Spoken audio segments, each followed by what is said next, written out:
To provide contextualized guidance, we are going to look at the Dropout Prevention IES Practice Guide. As we look at this guide, we will make connections to your work of installing a multi-tiered system of support in your school and district.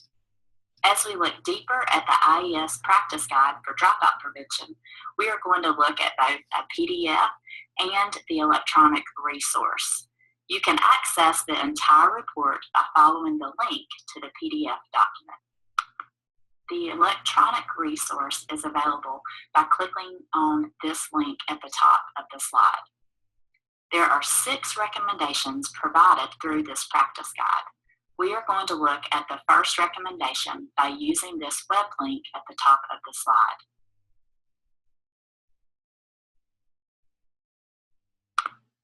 Geared toward educators, administrators, and policymakers, this guide provides recommendations that focus on reducing high school dropout rates. Strategies presented include identifying and advocating for at-risk students, implementing programs to improve behavior and social skills, and keeping students engaged in the school environment. As you think about these recommendations, you are probably also thinking about your work with a multi-tiered system of support. We're going to start with the first recommendation.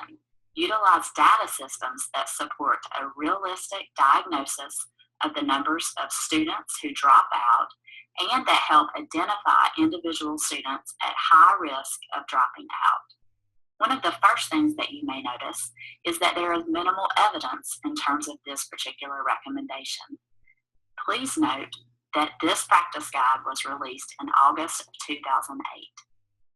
Over the past nearly decade, we have much more evidence in terms of the types of data that we need to be intentionally collecting and monitoring and responding to help us to keep all students on track for graduation. By clicking on this link, Show More, we're going to go a little deeper into this recommendation.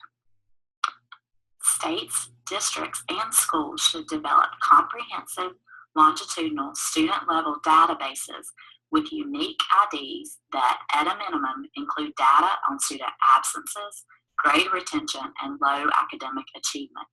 Data should be reviewed regularly with a particular emphasis before the transitions to middle school and high school.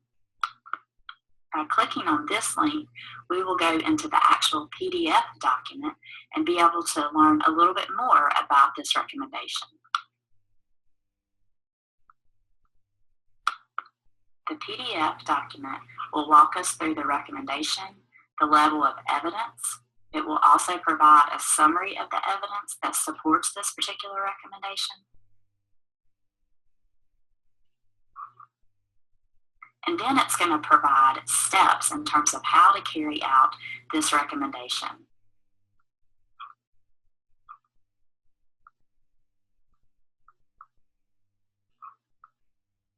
Through these steps, you may also find it helpful to use this portion of the document, which is actually page 16, or if you're looking at the actual PDF version, we're going to be on page 10.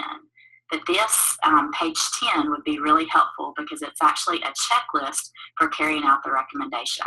So right now we're focused on recommendation number 1, and we, with our work, have actually helped you to do this in terms of what are the specific areas that we would want to focus on in regard to student level data. We also help you with identifying incoming students who have histories of these red flags or indicators, how to monitor the academic and social performance of all students, reviewing student level data to identify students at risk of dropping out before key academic transitions, monitoring students' sense of engagement and belonging in school, and collecting and documenting accurate information on student withdrawals.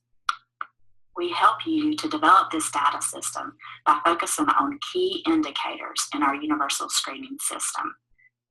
This portion of Module 2.4, we are focused on behavior and engagement indicators, so you're probably familiar already with this table. To help you focus on key indicators for behavior and engagement, we have also provided this table.